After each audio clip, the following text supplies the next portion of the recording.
Hi, sir. Hi, Sir, I have one question. ask me. Which are the common reasons in which US visa are rejected?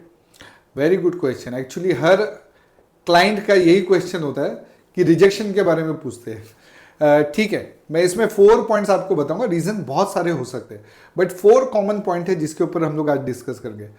सबसे पहले आप कोई भी travel agency में जाओ, कोई भी ट्रैवल एजेंट या अदर कंसल्टेंसी में, उन लोग क्या बोलते हैं, आपका कोई पहचान वाला है उसका रेफरेंस मत दो, एम्बेसी सोचेगी आप वहां रह जाओगे. ऑन द कॉन्ट्री ये बहुत ही गलत सजेशन है. On the contrary it is like giving a guarantee. जब हम लोग फर्स्ट टाइम कोई बैंक लोन वगैरह लेते हैं, बैंक वाला बोलता है ना कोई गारंटर है आपका, कोई गारंटर आप दीजिए. Same way when you give a reference in the US, इसका मतलब कि आपका कोई पहचान वाला है. मान लो एक सिनेरियो, कभी आप भाग जाते हो यूएस, तो बॉर्डर सिक्योरिटी अगर जाएगी, होमलैंड डिपार्टमेंट अगर जाएगी, तो किससे क्वेश्चन करेंगे.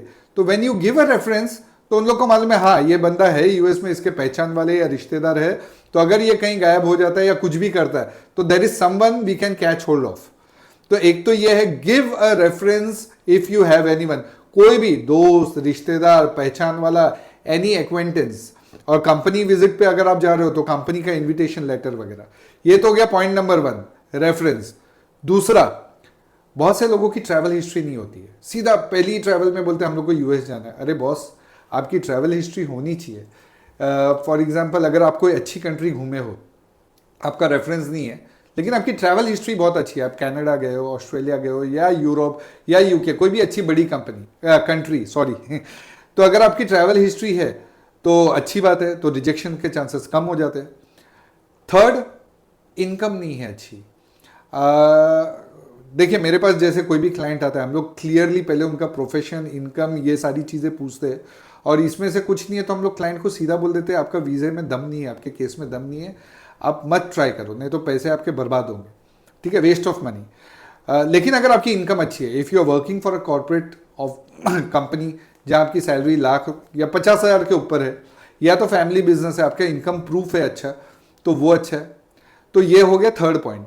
और फोर्थ, सबसे इंपॉर्टेंट, मैं हमेशा सबको बोलता हूं, don't try DIY, do it yourself. ये जो आजकल कॉमन ट्रेंड चल गया लोगों में कि सब चीज खुद करते. बीमार हो गए, सर में दर्द है, गूगल किया, मेडिसिन चेक किया, अच्छा ये दवा खाएंगे, जाके उन लोग ने दवाई. तो people are trying everything on their own. देखिए, ये अच्छी बात है कि DIY जो है ना आप कीजिए, बट हर जगह उसको इंप्लीमेंट मत कीजिए, ना अपने हेल्थ के साथ, ना वीजा एप्लीकेशन के साथ. बिकॉज यू नो व्हाट, आजकल डिजिटल एज है. डिजिटल एज में आप जो भी डेटा छोड़ते हो वो उसका आपका फुटप्रिंट रह जाता है, डिजिटल फुटप्रिंट जिसको बोलते हैं.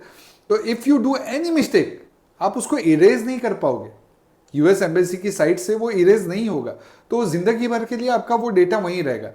तो आप कोई भी एक्सपर्ट ओपिनियन लीजिए, आप किसी अच्छे कंसल्टेंसी के पास जाइए जिसके पास एक्सपीरियंस है, आप उनका बैकग्राउंड चेक कीजिए. फॉर एग्जांपल, जैसे जब आप कोई केस लड़ते हो तो एक अच्छा लॉयर, उसका बैकग्राउंड देख के आप चूज करते हो ना. सेम वे यूएस वीजा के लिए या कोई भी अच्छी बड़ी कंट्री के लिए आपको अप्लाई करना है, आप उस एजेंसी का बैकग्राउंड चेक कीजिए कि इनकी एक्सपर्टीज कैसी है.